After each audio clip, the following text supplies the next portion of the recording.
Every time our athletes walk into this weight room, they're going to be pushed to the max. Let's go! Let's go! The barbell hasn't changed in over 100 years. I can take a 25-pound plate and we'll go out on the turf and I'll have you hating life. We talk about straining your gut, pushing past that comfort level. I want a lot of energy. What better breeding ground is there for being a success in life than the weight room?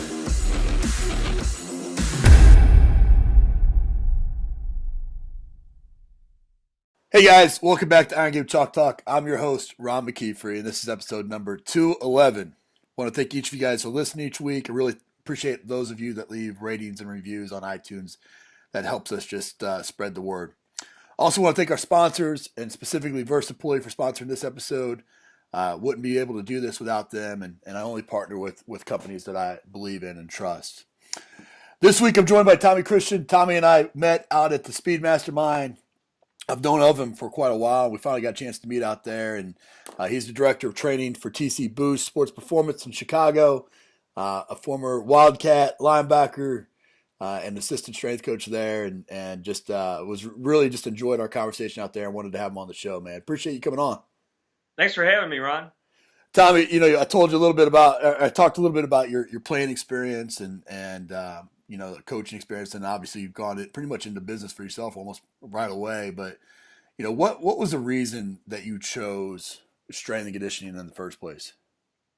Really, it's all about, for me, the impact that my college strength and conditioning coach had on my life. And I always thought, ultimately, my goal is not to make money for some company, but I'd love to make a difference in people's lives. And I kind of had a circuitous route because I was a mechanical engineer at Northwestern.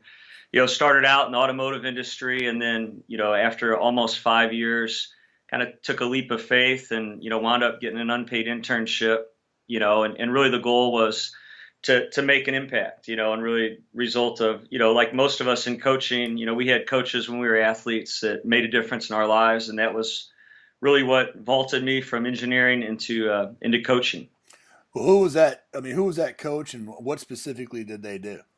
Larry Lilja, Yeah. who was the original strength and conditioning coach for Northwestern University. And he was there for many, many years, and just a fantastic guy. And, I think the thing about Larry was, he loved us. He would do everything for us. He'd hold us accountable. He'd push us. He wasn't a softie, but, everybody knew that he cared about you. And, and he did everything he could. He wasn't a guy who just regurgitated the same things every year. He was always working to try different things, and to really work to progress what he was doing. And, told great stories. He was a great motivator, was a big part of our chapels when I was playing there too. And just a man of faith too, which I really appreciated. But, Larry's just was a mentor, and a great impactor of a bunch of young lives, including me. Yeah, I think that's that's the thing that we sometimes we take for granted, is the fact that we get the opportunity each and every day to impact people's lives, not just our athletes, but the people that surround our athletes. And and it's incredible. I mean, you're talking mechanical engineering, and you go out into that industry, and it gets to a point where it's like, it's not what my passion is. It's not what I love to do. And Right. And when searching and for what that is, you're drawn to this person that had an impact in your life. And I think that's, the old adage is that, a coach touches more people in one day than most people do in their entire life. And I believe that, through, several degrees of separation, but that's important. I think, one thing that you mentioned there that, something that is keen, that I'm keen on right now, because I'm working on my second book, and it's kind of it's a book on that storytelling. And sometimes we forget the importance of using stories to convey messages, Absolutely. And so, I'm working on a book where coaches are contributing stories that they use with their athletes. But, is that something that you use with your athletes now?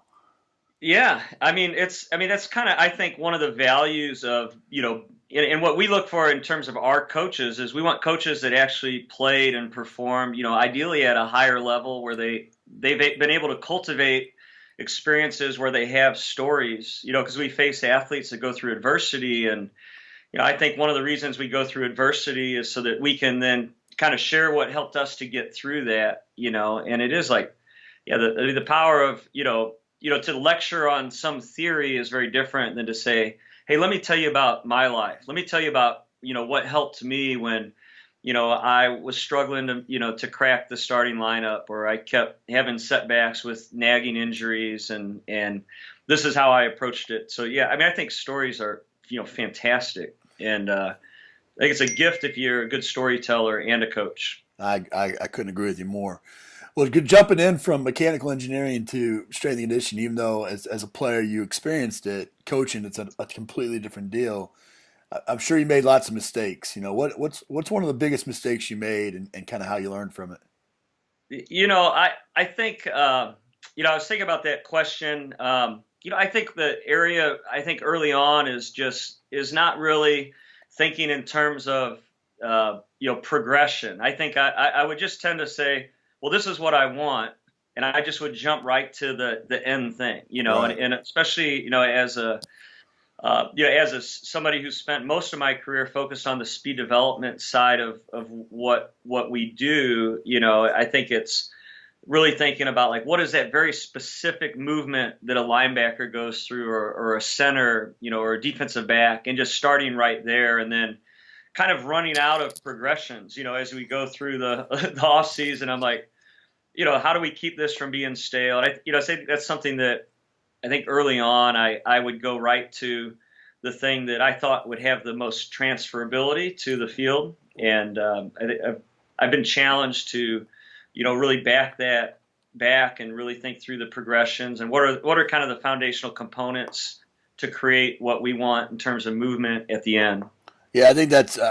I'm so glad you brought that up, because I think that's something that, especially young coaches that are listening, you want to find kind of a base group of exercises that you program you run your program off of, and then from that you need to have those regressions and progressions, and having it both ways, because I mean, squat, that's a base exercise for me, but I've had athletes come in that absolutely couldn't squat for their Right. life, and so having something to go to is important. So if you're a young coach, when you go and you visit a Tommy Christian, or you go and you visit any strength coach out there, asking them what those base exercises are, and then what their progressions or regressions, that could be a very powerful exercise for you to do.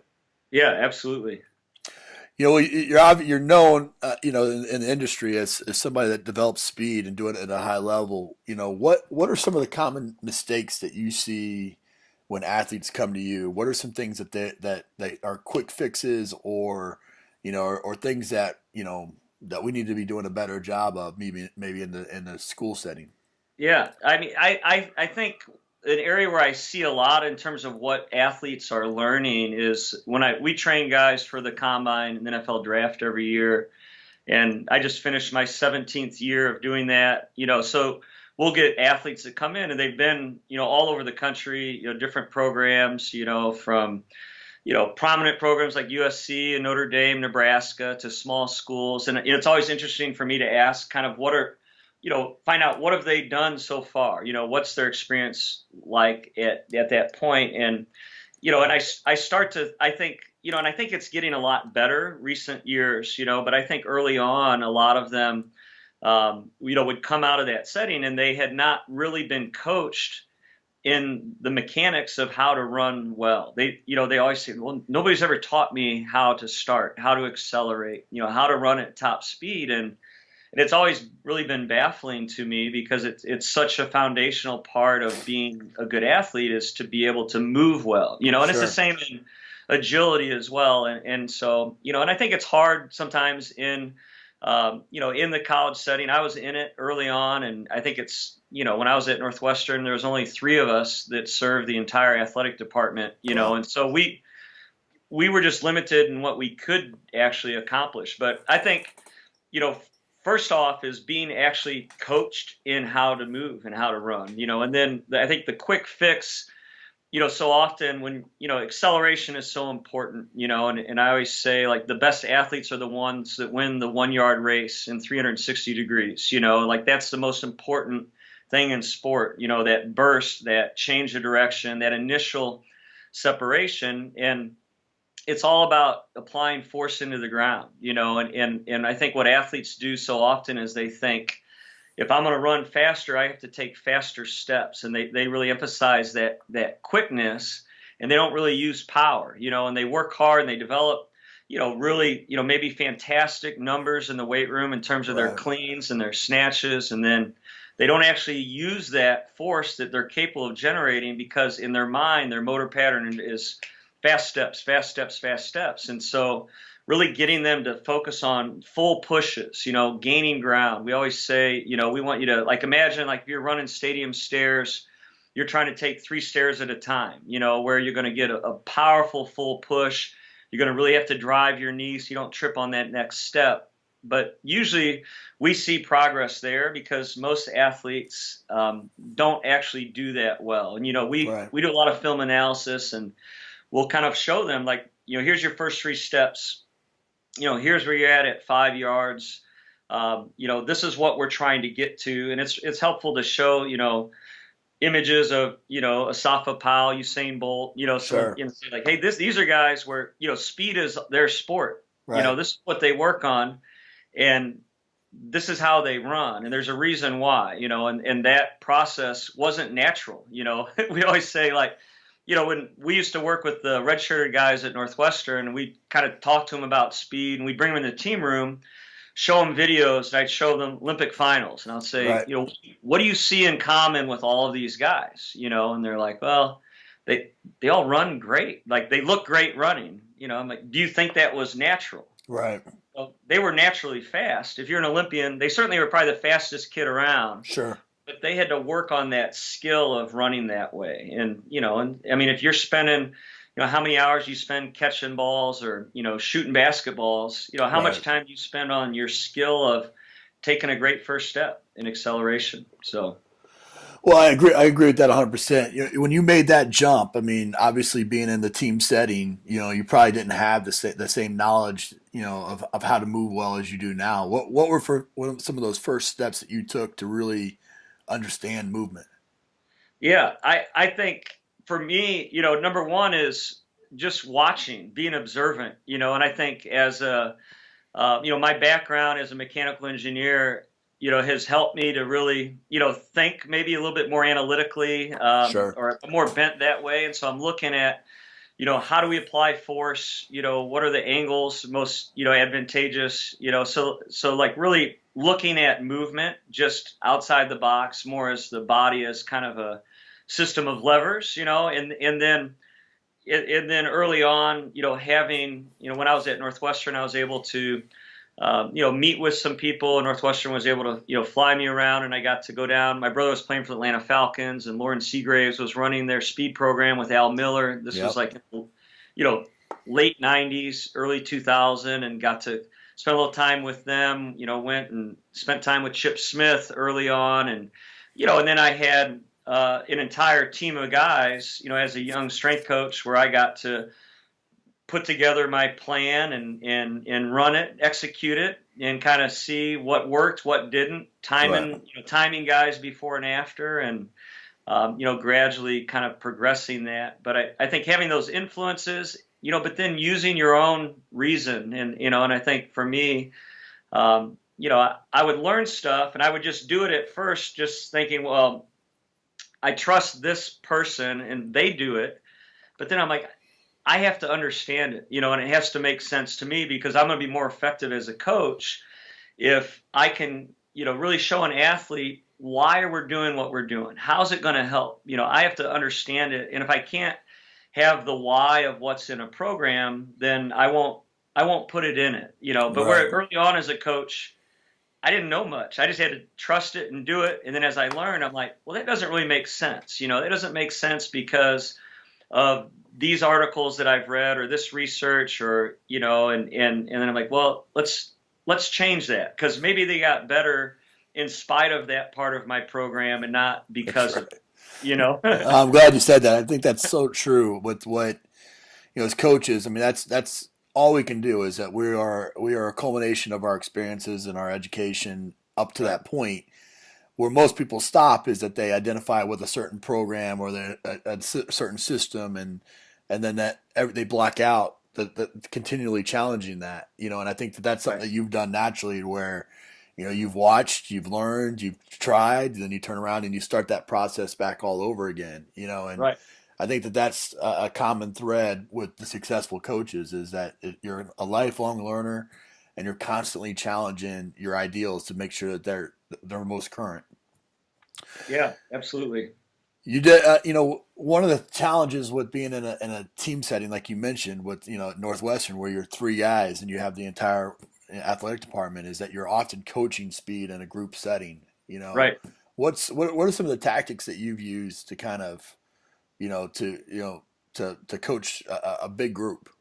Yeah. Yeah. I mean, well, one thing, when I was working with Northwestern is I would get the film crew to come out and have them film, and have them film acceleration, have them film top speed, have them film, different areas, and then would have time to, let the players know that their film is up, and I would encourage them to, review it on their own if we didn't have the time to review it, and then we would do these sort of chalk talks before we did our speed session. So we'd go in on a grease board and we talk about, using stick figures and saying, this is what we're looking for. And, Right. how are you ever going to move well if you don't know what ideal should look like? So I always say like an athlete, and always coaching them in that group setting, asking them questions, Right. what should you feel? What should this look like? Did your teammate do that well or not? What would you coach? How would you coach them? So if you know what it looks like, that's one step, and then the next step is like, and that's a lot of kind of the drills that, we've worked to develop or learn from other coaches is drills that really give you the kinesthetic feel of what it feels like to do it right, where you have that feedback, while you're doing it. It's great to look at video, but that's kind of after the fact. But if you can tune into, what it feels like while you're doing it, you can actually correct on the fly. And so getting them to understand what it should look like, in the talks, and they can go and look at their film, but then doing things where they can feel what it feels like to take a great, first step. What should it feel like in acceleration, and that's, but then also in that team setting, when we would do acceleration work, we'd have them run, maybe, 5 guys at a time. Right. They can do the waterfall start in that where you can get your eyes on each guy.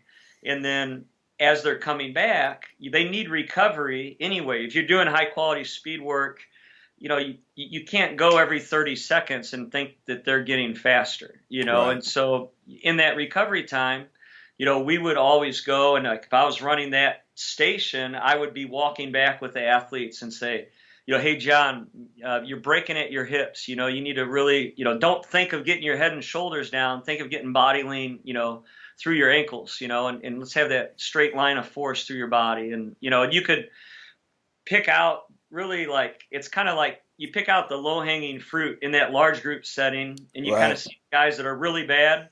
You start hitting them, and then you're hitting everybody else with maybe more general things, and you can kind of usually put guys in buckets, of, these guys are, butt kickers and acceleration, or these guys are like short steppers, or like, top speed. This guy really sinks, and he needs to work on hip height and, running across the top of the ground, not sinking into it. And, so I think always throwing out kind of more general cues, and then look for the, in that group setting, you'll see the guys that look really bad. Sure. Hit them first, and if you can use your film crew, that's a creative way. And you're always limited the college setting with NCAA time requirements, but they can do film work on their own. And I think athletes understand that if I can move better, if I can be faster, I'm going to be a better player. I'm going to have a chance to help my team win. In football, if you're working with college athletes, they probably would like to play professionally, Right. Sure. And they know like, hey, I better be a great athlete. I mean, there's a lot of big, strong guys that don't play in the NFL. That's right. It's the big, strong, powerful, athletic guys that play on Sundays and make a lot of money and get to, extend their careers. And so I think, at the college level, they're bought into, hey, if this can make me faster and move better, I want to do it. I want to learn it. I'll do extra time. So I find it's pretty easy to motivate them. Yeah, I think you're absolutely right. Where it's kind of like buys and tries. I mean, the athletes are going to do buys and tries because they want to look good. So it's not Right. necessarily something that you have to program in, even though you should. On Absolutely. some degree, it's something that if left to their own devices, they're going to do that. Yeah. If you tell them that this is going to get them faster, then they're going to do it just because Right. they know that it applies directly to them being a great athlete. I think things that you said there that were really good to pull out were, you got to define good. They have to see what good looks like so they really Right. understand what that is, and then making sure that you're visually, auditorily, and kinesthetically making them, they're going to see all three because every athlete learns in different ways, Right. and it's really the combination of see, tell, and feel that really kind of drives the message home. So Absolutely. I agree with that. I want to switch gears just a little bit. I mean, you're running a successful business in a highly competitive city there. There's a Yeah. lot of coaches that are in that space that listen. What are three things that you did kind of early in your business, early in your career to kind of drive traffic in the door, to buy Yeah. into you? Yeah.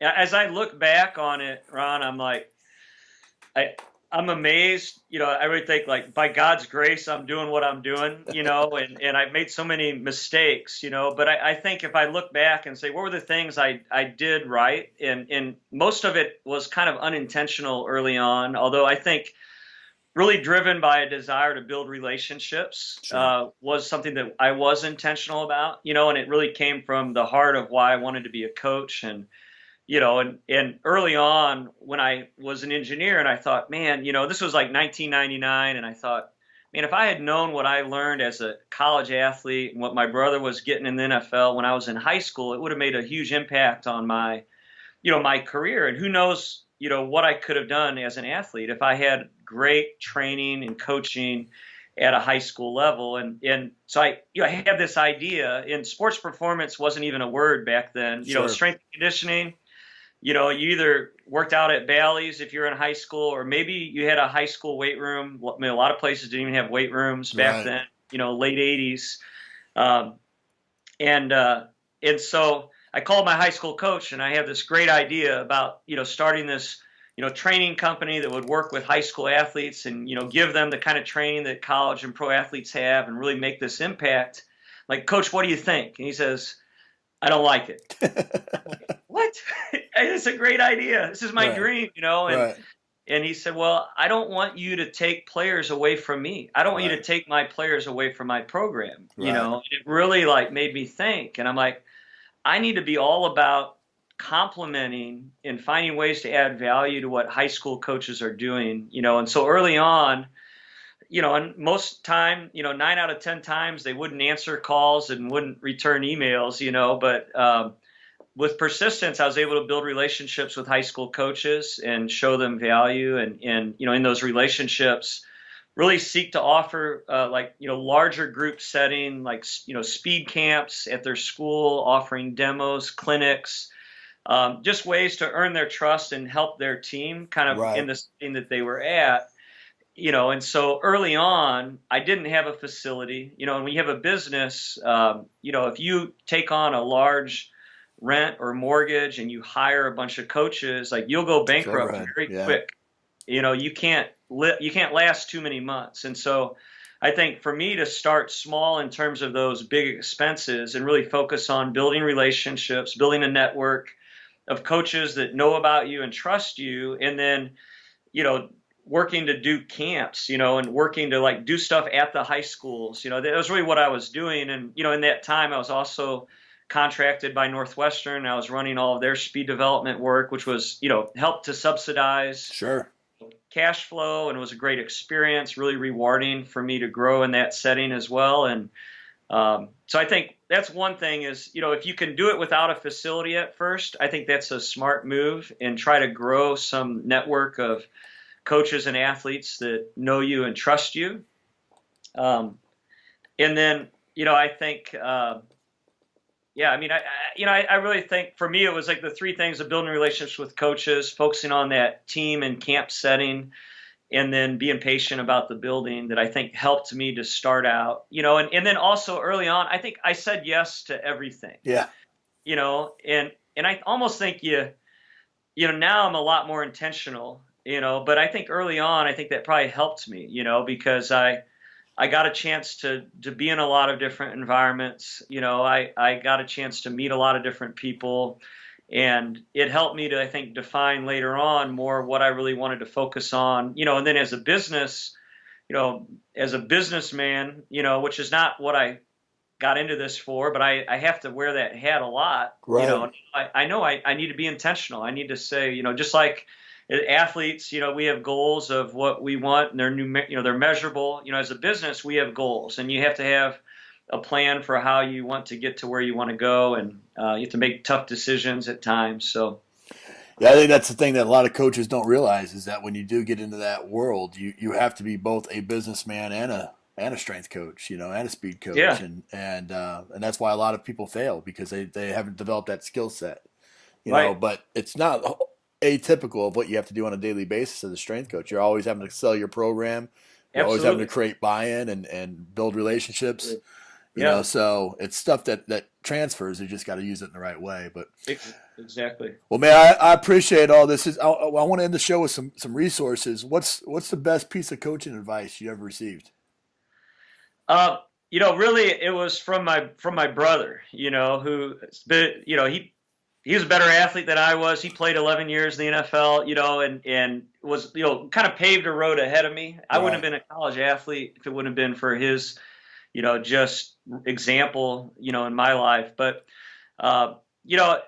from him, I think really just the encouragement to say, if you want to coach people well and you want them to respond to you, they need to know that you care about them, and that it's got to come from that place, and if a coach really cares about you, loves you, wants to invest in you, then as an athlete, you don't want to let that coach down, and it's really like, instead of a fear of punishment, which we have to hold athletes accountable, and there's a place for that.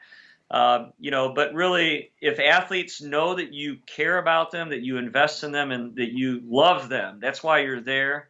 They don't want to let you down, and it's not 100%. There's some athletes that, could care less. Sure. You may have to have a different approach, but most people, if they know that their coach cares about them deeply and really is invested in seeing them succeed, they don't want to let you down. And I think, as my sort of motivation in like why I'm doing what I'm doing, I want to make that impact. I want to show them that I care. And, my means are, sports performance, and my specific means are, the speed development side of that. But ultimately, like, I want to impact lives in a positive way, and kind of having that at the forefront.